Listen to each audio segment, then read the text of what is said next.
El sol del desierto de Sonora caía como un manto de fuego líquido sobre la carretera federal 15, una cinta de asfalto que se perdía en el horizonte vibrante.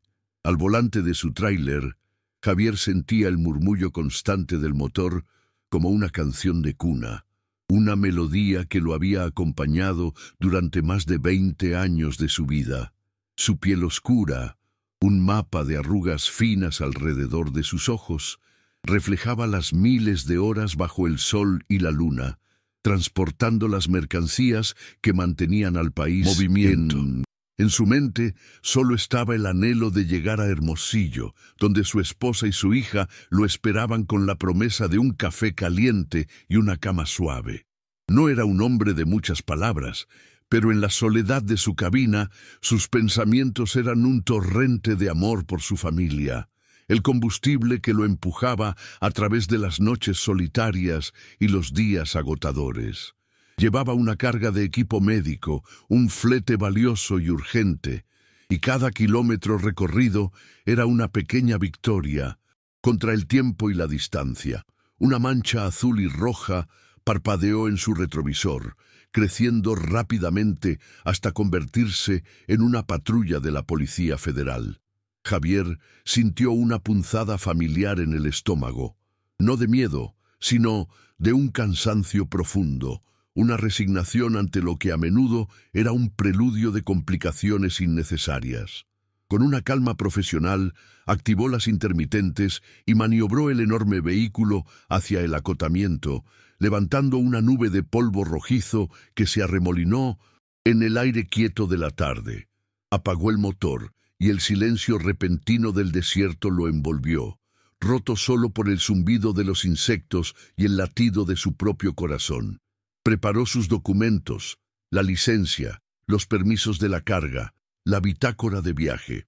Todo estaba en perfecto orden como siempre. Sin embargo, sabía por amarga experiencia que el orden de sus papeles no siempre garantizaba un trato justo en el vasto y solitario teatro de la carretera mexicana. 2 oficiales descendieron de la patrulla con una lentitud deliberada. El mayor, un hombre corpulento con un bigote espeso y una mirada cínica, se llamaba Vargas. El más joven, Romero, caminaba con una arrogancia que delataba su inexperiencia, la mano siempre cerca de la funda de su pistola. Vargas se acercó a la ventanilla de Javier, sus ojos ocultos tras unas gafas de sol que reflejaban el paisaje árido.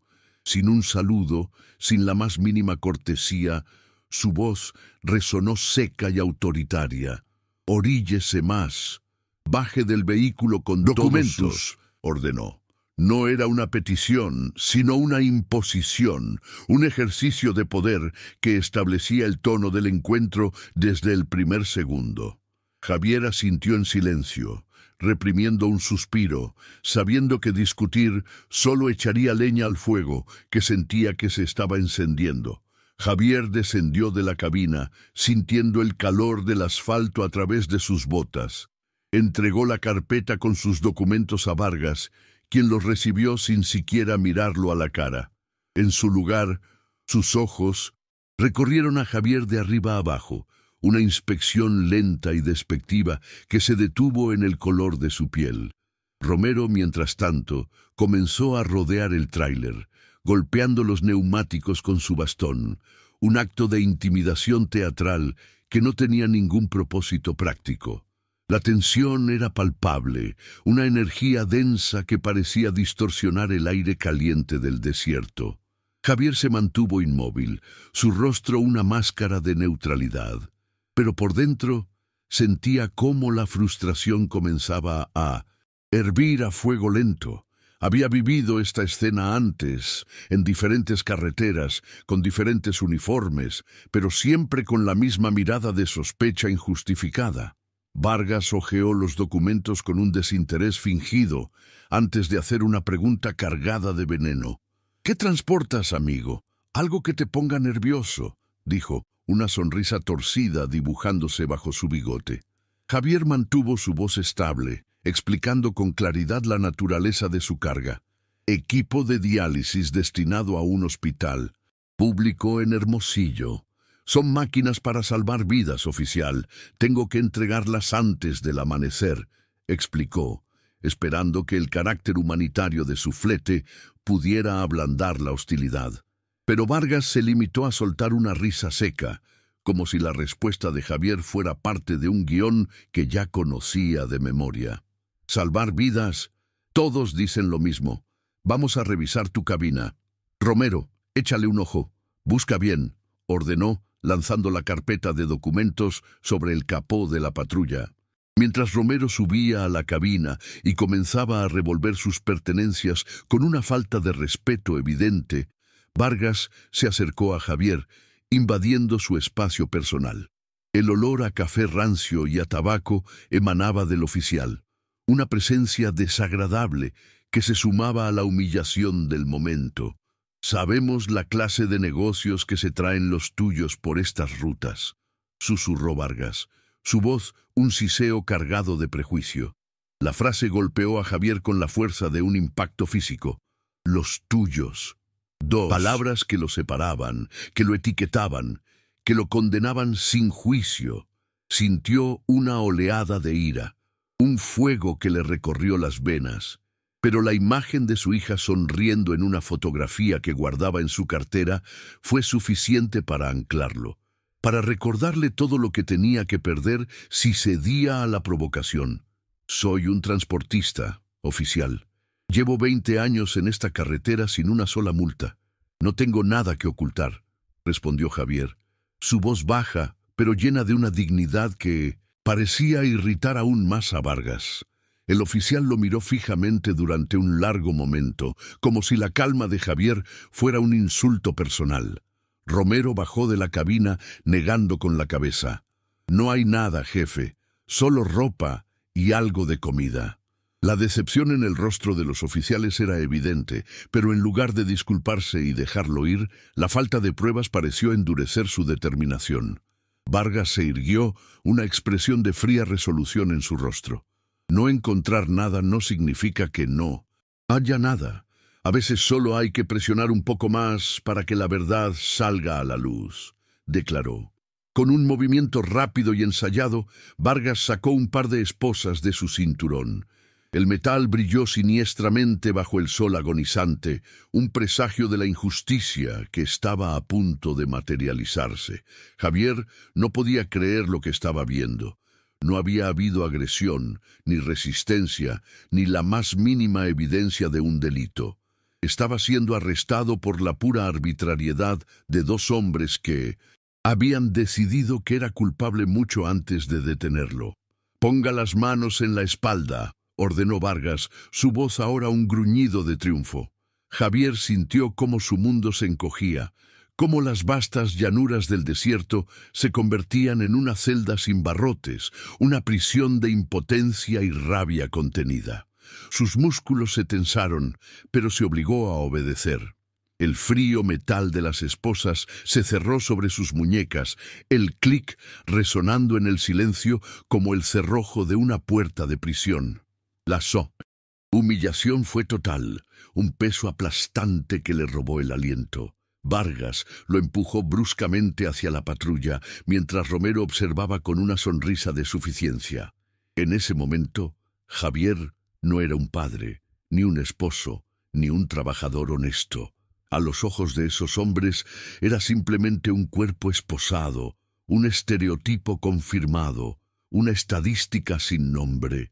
Levantó la vista hacia el cielo, que comenzaba a teñirse de tonos púrpuras y anaranjados, y se preguntó si alguien, en algún lugar, estaba siendo testigo de la injusticia que se estaba cometiendo en ese tramo solitario de la carretera. En la lejanía, el zumbido de otro motor comenzó a crecer, un sonido que se distinguía del murmullo constante del viento. Al principio era débil, pero rápidamente se intensificó, convirtiéndose en el rugido potente de un vehículo de alta gama que se acercaba a una velocidad considerable. Los oficiales, ocupados en su acto de poder, no le prestaron atención al principio, demasiado absortos en la satisfacción de su abuso. Javier, sin embargo, lo notó. Vio como una camioneta SUV negra y sin placas de identificación se detenía con un chirrido de neumáticos a unos metros detrás de su tráiler, sus ventanas polarizadas, ocultando a sus ocupantes como un secreto oscuro. La presencia del vehículo era anómala, imponente, y una extraña sensación de que el guión de la tarde estaba a punto de cambiar recorrió a Javier. De la camioneta descendieron 2 hombres. No llevaban uniforme, sino trajes oscuros, y a medida que contrastaban violentamente con el entorno polvoriento, se movían con una economía de gestos y una confianza que emanaba una autoridad muy diferente a la de los policías.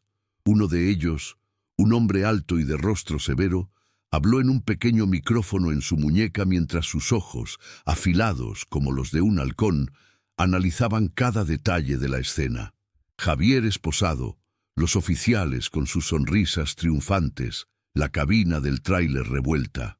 Vargas y Romero se giraron y la arrogancia en sus rostros se evaporó instantáneamente, reemplazada por una máscara de confusión y una creciente alarma. La llegada inesperada de estos individuos había roto su burbuja de poder. La impotencia era un sabor amargo en la boca de Javier, un veneno que paralizaba. Se preguntó cuántos otros habían sentido lo mismo, atrapados en la arbitrariedad del poder. ¿Te está gustando esta historia? Deja un like y suscríbete al canal. Ahora continuamos con el vídeo, porque en ese momento, justo cuando la esperanza parecía una estrella extinta en el firmamento del desierto, el destino movió su pieza más inesperada en el tablero de la carretera. Los hombres de traje se acercaron a los oficiales con pasos firmes y decididos, ignorando por completo a Javier por el momento, como si él fuera el centro de un huracán que estaba a punto de desatarse, el punto de calma antes de la tormenta inevitable. El hombre de rostro severo se detuvo frente a Vargas, su altura proyectando una sombra sobre el oficial. No levantó la voz, pero sus palabras, pronunciadas en un tono bajo y gélido, cortaron el aire como un cuchillo. «Oficial Vargas, oficial Romero», dijo, demostrando que ya los conocía, lo cual añadió una capa de pavor a la situación. ¿Podrían explicarme por qué el magistrado Javier Soto se encuentra esposado en el acotamiento de la carretera federal 15? La pregunta cayó en el silencio con el peso de una sentencia. No dijo señor ni camionero, sino magistrado. Javier Soto. La palabra magistrado flotó en el aire, incomprensible al principio, y luego explotó en las mentes de los 2 oficiales con la fuerza de una detonación. Los rostros de Vargas y Romero pasaron de la confusión al pánico puro. Sus bocas se abrieron y cerraron sin emitir sonido, sus cerebros luchando por procesar la información que acababan de recibir.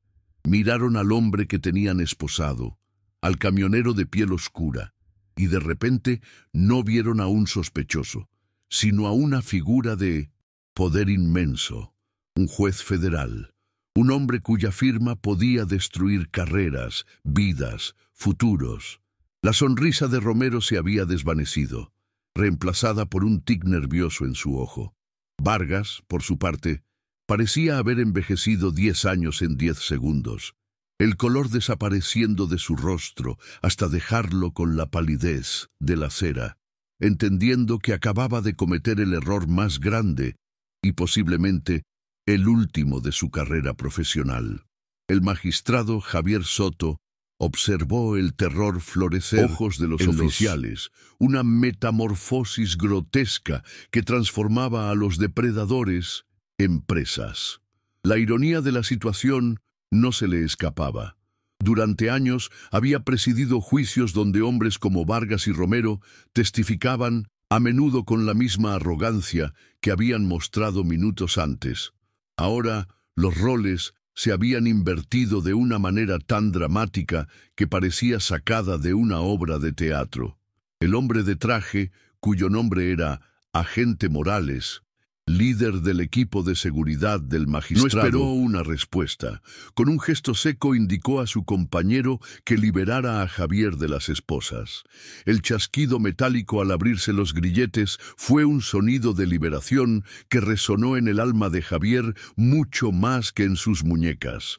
Se frotó las marcas rojas que le habían dejado, no con dolor, sino con una sensación de vindicación que comenzaba a desplazar la humillación sufrida. El silencio de los oficiales era ahora más elocuente que cualquier palabra, un testimonio mudo de su culpabilidad y su miedo. El pánico se apoderó de Vargas, quien, en un intento desesperado por salvarse, comenzó a balbucear una excusa incoherente. Nosotros no sabíamos, señor magistrado, un malentendido, una denuncia anónima. Creíamos que era un vehículo sospechoso. Sus palabras tropezaban unas con otras, una cascada de mentiras improvisadas que solo lo hundían más en el abismo que él mismo había cavado. El agente Morales lo silenció con una sola mirada, una mirada tan fría y afilada que las palabras murieron en la garganta del oficial. Un malentendido que involucra esposar a un juez federal sin causa probable, oficial Vargas. Su denuncia anónima parece haberse materializado convenientemente justo cuando vieron pasar este tráiler. Explíqueme el procedimiento que justifica este nivel de abuso de autoridad. Me encantaría escucharlo, y estoy seguro de que mis superiores en la Fiscalía General también estarán fascinados con su innovador método de investigación, replicó Morales con un sarcasmo letal. Romero, el más joven, parecía a punto de desmayarse.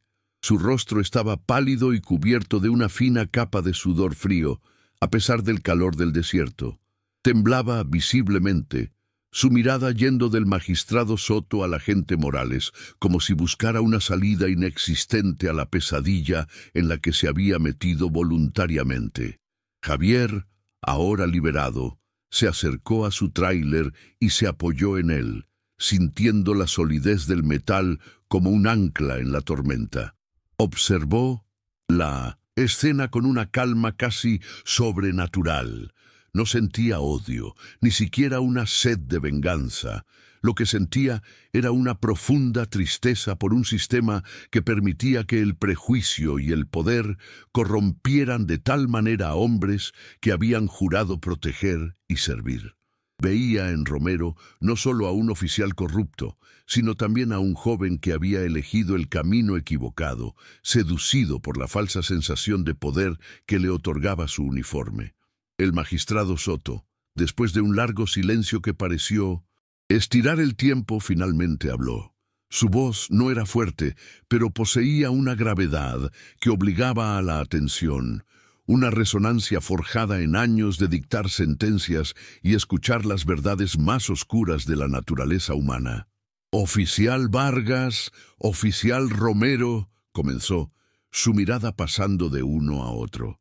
«Cada año conduzco este tráiler en mis vacaciones para mantenerme conectado con la realidad del país que sirvo, para no olvidar las caras de la gente trabajadora como la mía antes de estudiar leyes. Hoy, ustedes me han recordado de la manera más cruda posible otra realidad, la del abuso, la del prejuicio, la del poder mal entendido.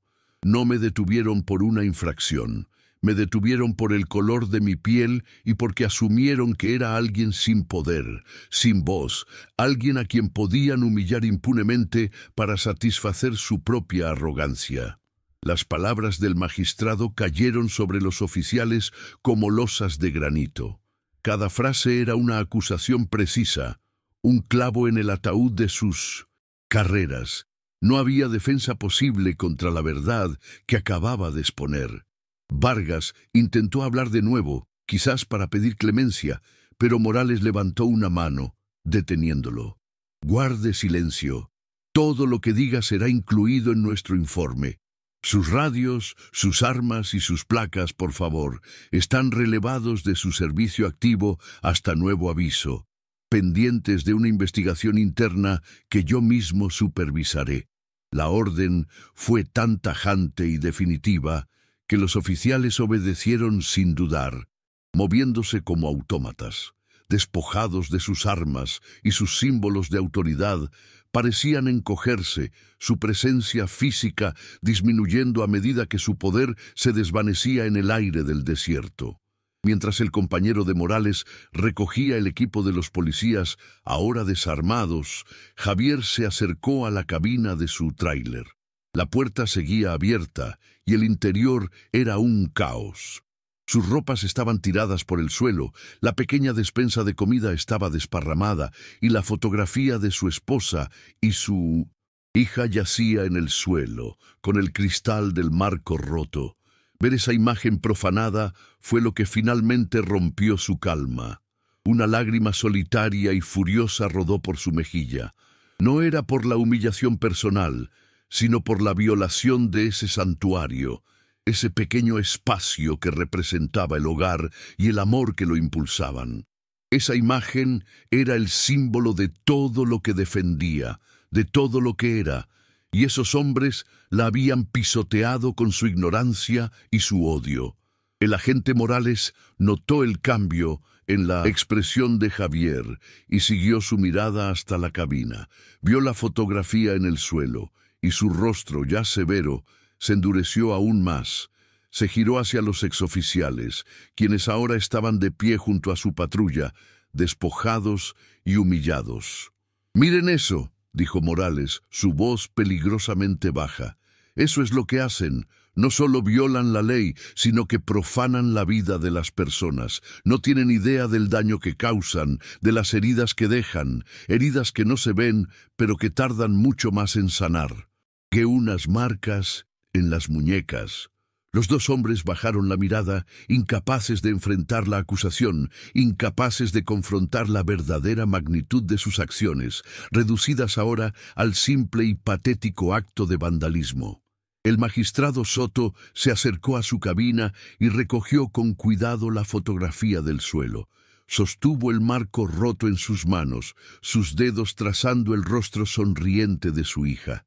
En ese momento, no era un juez federal, sino un padre y un esposo cuyo espacio más sagrado había sido invadido. Se giró hacia Vargas y Romero, sus ojos ardiendo con una intensidad que nunca habían visto en una sala de tribunal. «Ustedes no solo han arruinado sus carreras esta tarde», dijo con una calma aterradora. «Han demostrado ser indignos del uniforme que vestían. Han traicionado la confianza que el pueblo de México deposita en sus autoridades, y por eso se enfrentarán a todo el peso de la ley, no por haberme arrestado a mí, el magistrado, sino por haber humillado a Javier, el camionero, porque en este país nadie, absolutamente nadie, está por encima de la ley».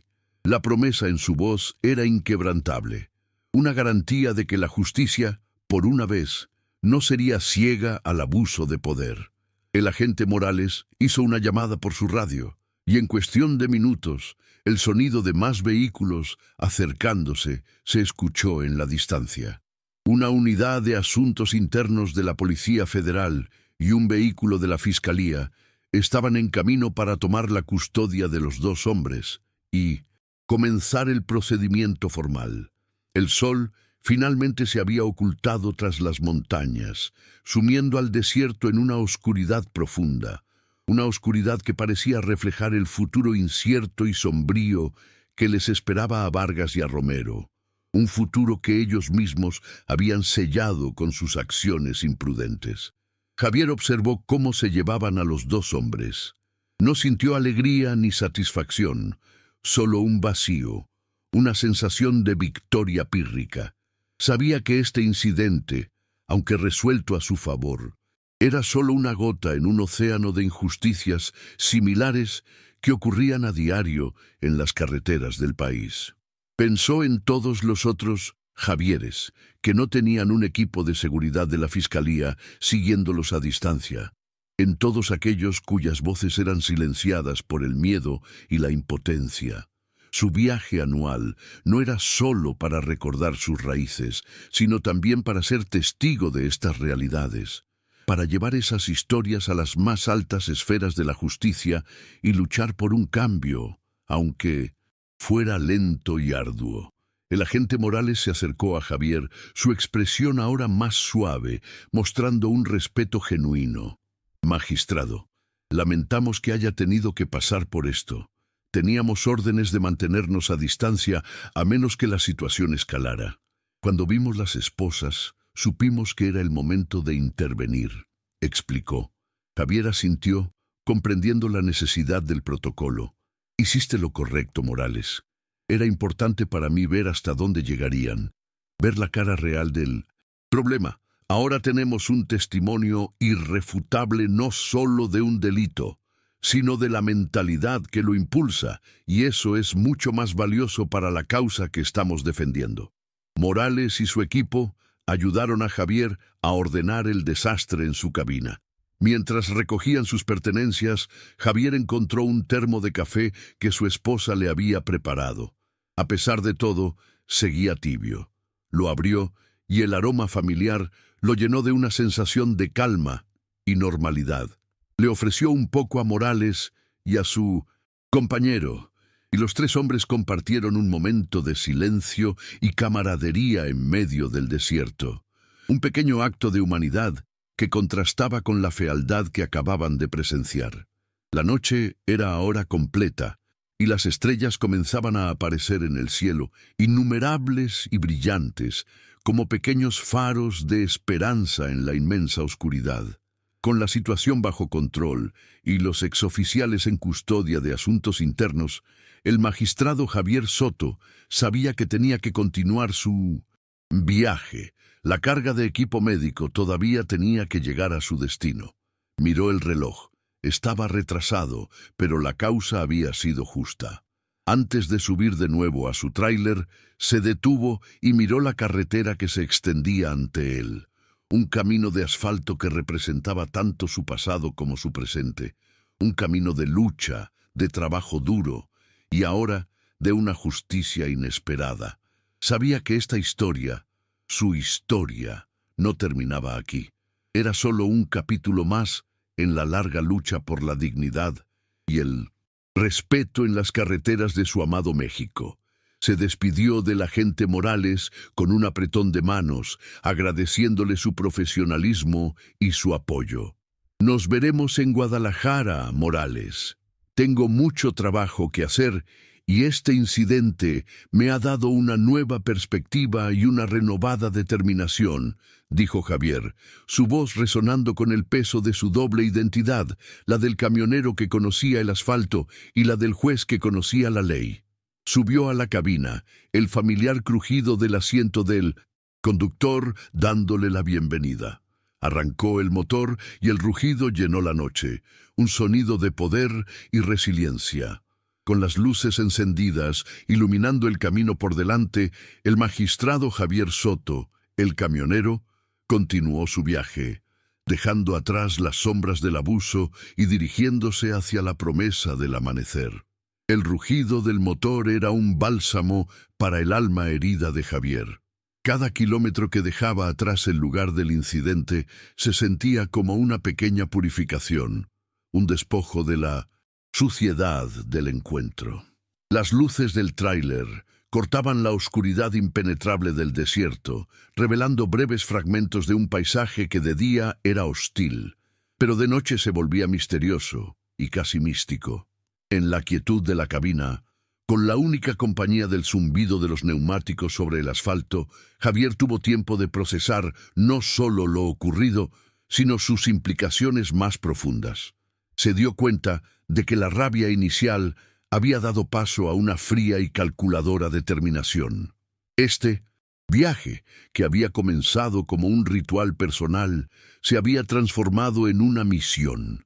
Ya no se trataba solo de entregar una carga, sino de llevar un mensaje, una prueba viviente de una enfermedad que corroía las venas del sistema que él había jurado defender con su vida y su carrera.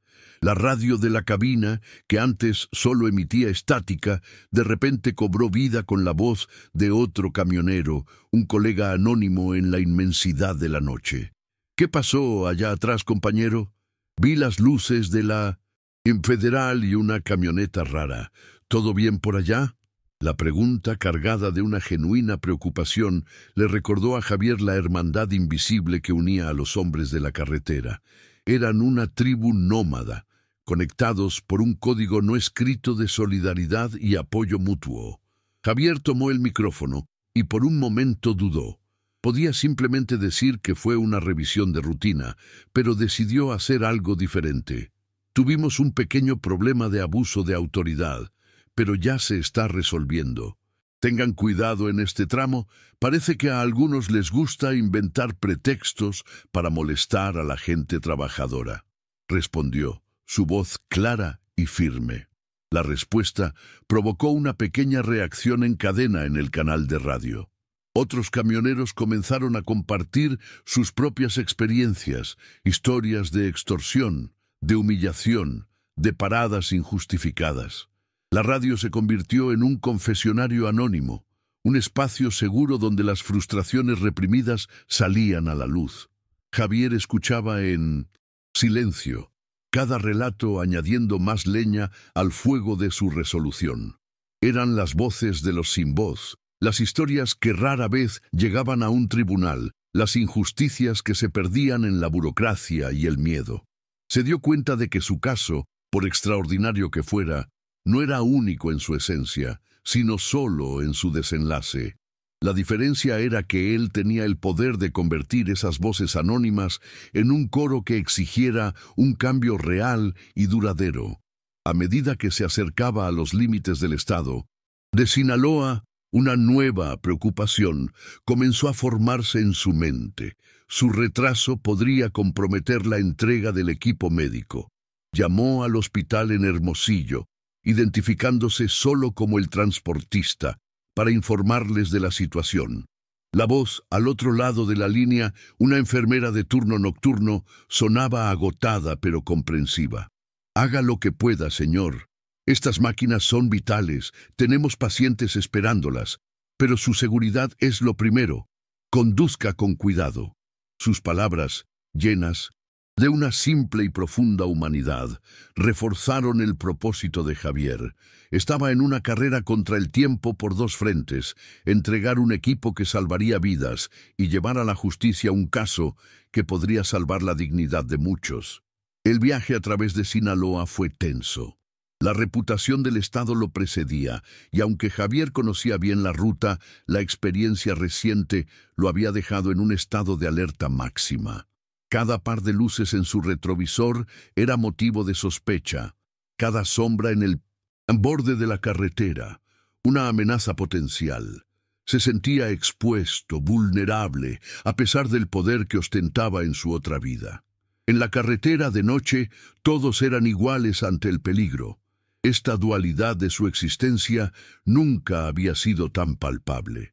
Era a la vez un hombre con el poder de encarcelar a los criminales más peligrosos del país y un simple camionero cuya vida podía pender de un hilo por un encuentro desafortunado en la oscuridad.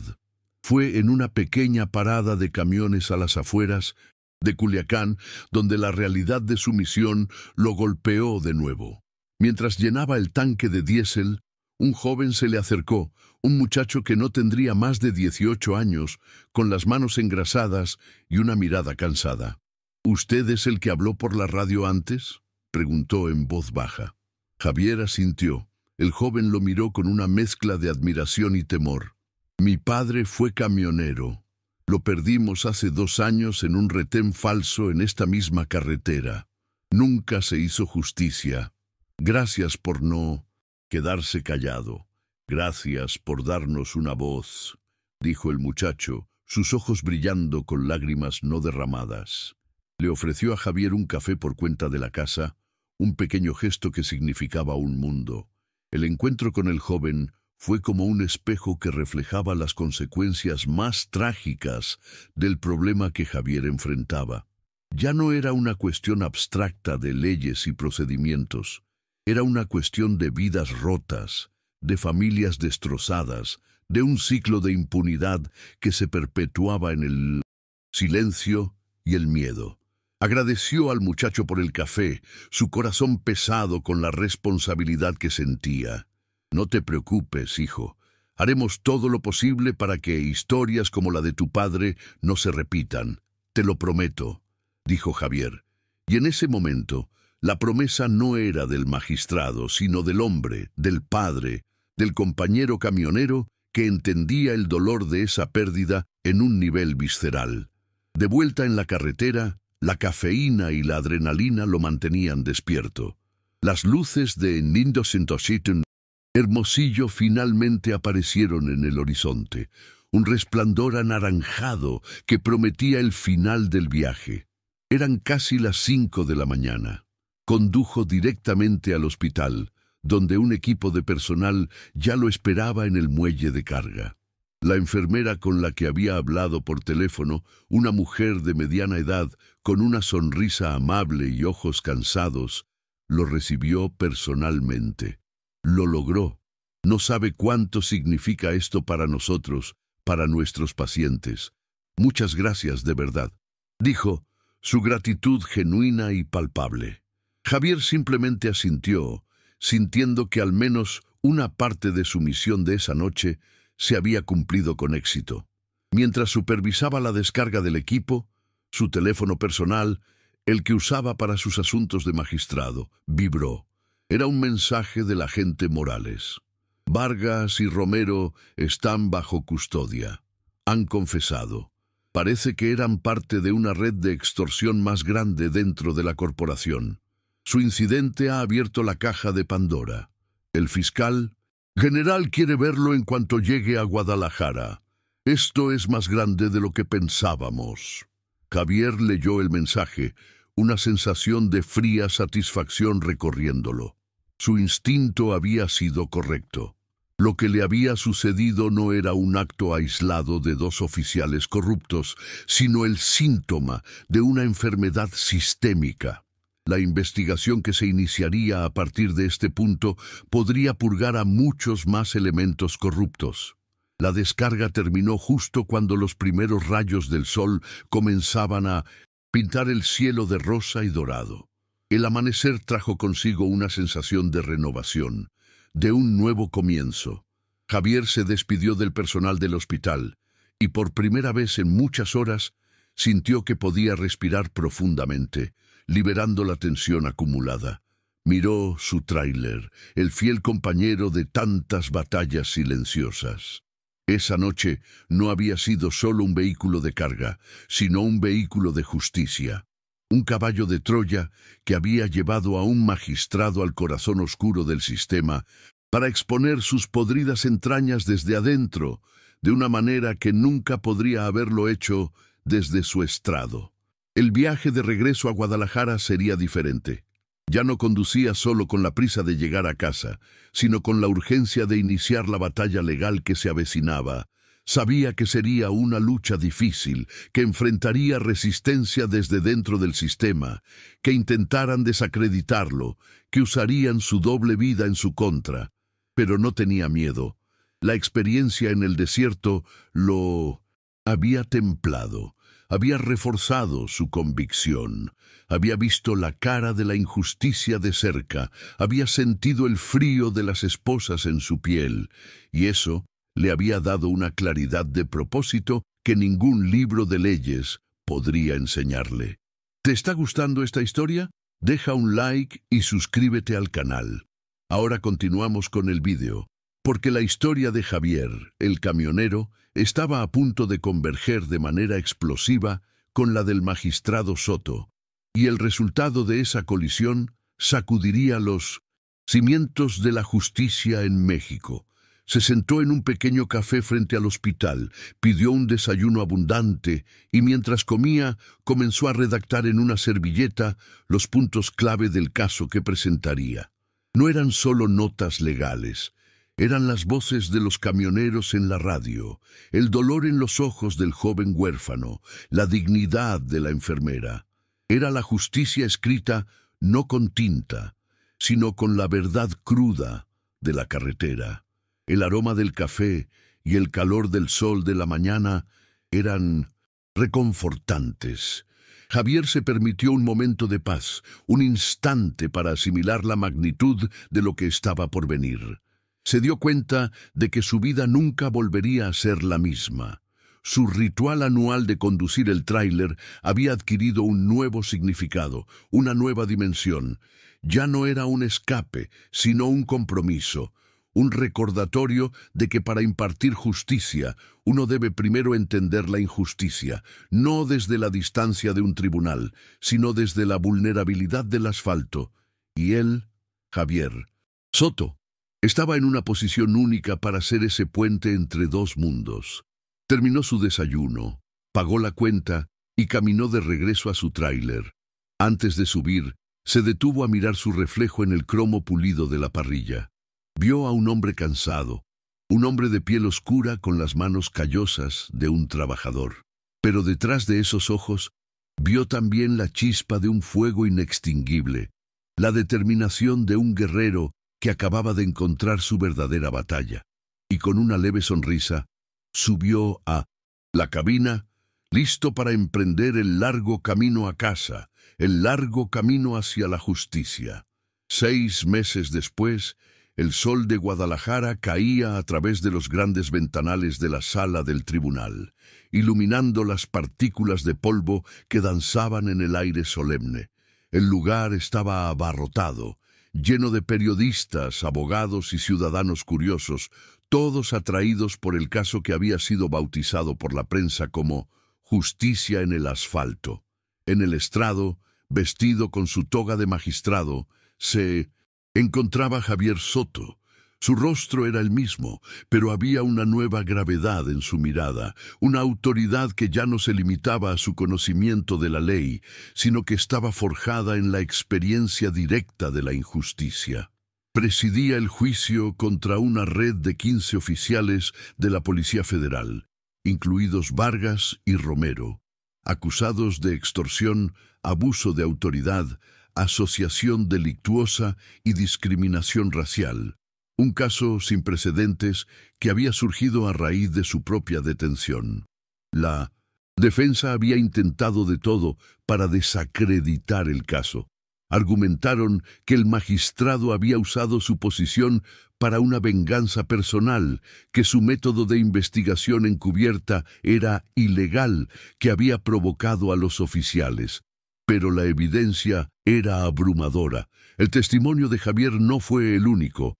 Motivados por su valentía, decenas de camioneros de todo el país habían presentado denuncias formales, creando un mosaico de corrupción sistemática. La historia del joven que había perdido a su padre en un retén falso se convirtió en una de las piezas centrales de la acusación, dando un rostro humano y trágico a las frías estadísticas del crimen.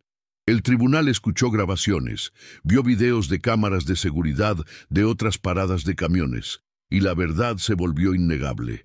Vargas y Romero, sentados en el banquillo de los acusados, eran la sombra de los hombres que habían sido. Sin sus uniformes, sin el poder que los respaldaba, parecían pequeños, patéticos, sus rostros demacrados, por meses de litigio y vergüenza pública. Sus carreras no solo estaban arruinadas, sus vidas, tal como las conocían, habían terminado. Miraban a Javier, pero no había reconocimiento en sus ojos, solo miedo y resentimiento. No podían comprender cómo el hombre que habían humillado con tanta facilidad en el desierto era el mismo que ahora sostenía sus destinos en la palma de su mano. Un recordatorio brutal de que las apariencias engañan y que la justicia, a veces, tiene un sentido poético del drama. En su declaración final, Javier no habló como un magistrado citando leyes, sino como un ciudadano compartiendo una verdad. La ley no es un arma para ser empuñada por los poderosos contra los vulnerables, dijo, su voz resonando en la sala. Es un escudo que debe proteger a todos por igual, sin importar el color de su piel, su profesión o el vehículo que conduzcan. Lo que ocurrió en esa carretera no fue un simple error. Fue la manifestación de una arrogancia que cree que la autoridad es un permiso para oprimir. Hoy, este tribunal no solo juzga a 15 hombres, sino que envía un mensaje a toda la nación. La dignidad de un trabajador honesto vale tanto como la de un juez, y nadie tiene el derecho de pisotearla. La sentencia fue histórica. Todos los acusados fueron declarados culpables. Vargas y Romero recibieron las penas más altas por ser los catalizadores del caso que destapó la red. Mientras el martillo caía, un murmullo de aprobación recorrió la sala. No era solo una victoria legal, era una victoria moral, un momento de catarsis colectiva para un sector de la población que se había sentido invisible y desprotegido durante demasiado tiempo. Javier observó cómo se llevaban a los hombres condenados y por primera vez, desde aquella noche en el desierto, sintió que un peso se levantaba de sus hombros. La promesa que le había hecho al joven huérfano en la parada de camiones, de alguna manera, se había cumplido. Esa tarde, después del juicio, Javier no fue a su lujosa oficina en el juzgado. En su lugar, condujo hasta las afueras de la ciudad, a un gran estacionamiento de tráileres donde los camioneros descansaban.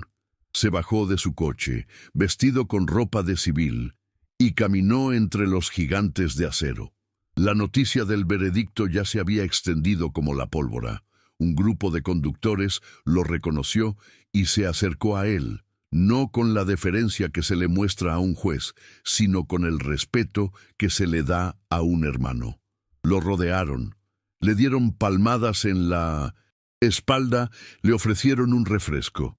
Un hombre mayor, con las manos callosas como las de Javier, le dijo con la voz quebrada: «Gracias, magistrado. Hoy nos ha devuelto un poco de la fe que habíamos perdido». Javier se quedó allí durante horas, escuchando sus historias, compartiendo un café, riendo con ellos. Ya no era el magistrado Soto ni Javier el camionero, era simplemente Javier, un hombre que había logrado unir dos mundos que parecían irreconciliables. Se dio cuenta de que su verdadera vocación no era solo aplicar la ley desde un estrado, sino asegurarse de que esa ley tuviera un significado real en las vidas de la gente común, en el asfalto donde el corazón de México realmente latía. Comprendió que el poder no residía en su toga, sino en su capacidad de escuchar, de entender y de luchar por aquellos que no podían hacerlo por sí mismos. Al atardecer, mientras regresaba a casa, recibió una llamada. Era el joven de la parada de camiones de Culiacán. Su voz estaba llena de una emoción que apenas podía contener. «Lo vi en las noticias, señor, lo que hizo por mi padre, por todos nosotros. No tengo palabras. Solo quería decirle que gracias a usted he decidido estudiar Derecho. Quiero ser como usted». Las palabras del muchacho golpearon a Javier con más fuerza que cualquier sentencia que hubiera dictado. Había enviado a 15 hombres a la cárcel, pero había inspirado a un joven a seguir el camino de la justicia. Y en ese momento supo que esa era la victoria más grande de todas. Llegó a casa y su esposa y su hija lo recibieron con un abrazo. En la mesa de la sala estaba la fotografía que había sido dañada en el incidente. Ahora estaba en un marco nuevo, de plata, un regalo de su familia. Miró la imagen, los rostros sonrientes de las dos personas que eran su ancla, su razón de ser. Todo el viaje, toda la lucha había sido por ellas, por crear un mundo donde su hija pudiera crecer creyendo en la justicia no como un ideal abstracto, sino como una realidad tangible y protectora. La noche había caído, pero la luz en su hogar era cálida y brillante, un refugio contra las sombras que había enfrentado. Más tarde, esa noche, Javier se sentó en su estudio, no para revisar expedientes, sino para mirar por la ventana.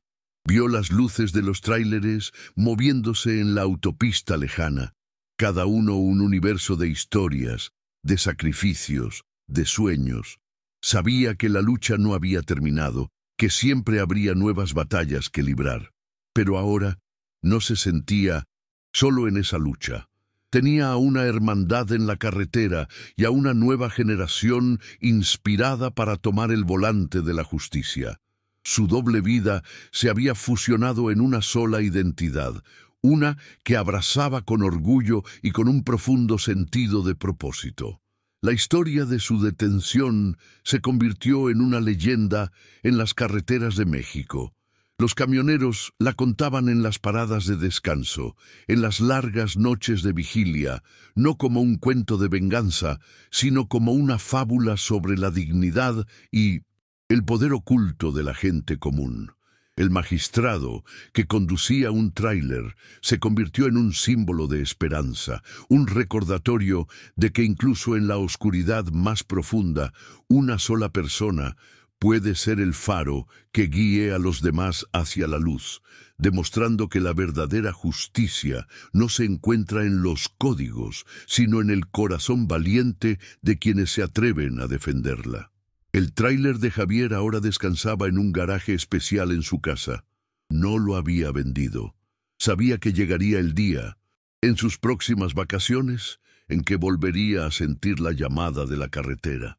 No por obligación, sino por elección, porque el asfalto era parte de él, y él era parte del asfalto. Y mientras hubiera un camino por delante, seguiría conduciendo, no solo transportando mercancías, sino llevando consigo las historias, las esperanzas y la inquebrantable resiliencia del pueblo mexicano, un magistrado y un camionero, unidos en un solo hombre, en una sola misión. ¿Te está gustando esta historia? Deja un like y suscríbete al canal. Ahora continuamos con el video, porque el viaje de Javier Soto demostró al mundo entero que no importa cuán humilde sea tu comienzo o cuán poderoso sea tu presente, la verdadera medida de un hombre se encuentra en su integridad y en el coraje de luchar por lo que es correcto, sin importar el costo, ya sea en un tribunal de justicia o en el solitario corazón de la carretera. Su legado no estaría escrito en libros de leyes, sino en el respeto ganado en cada kilómetro de asfalto.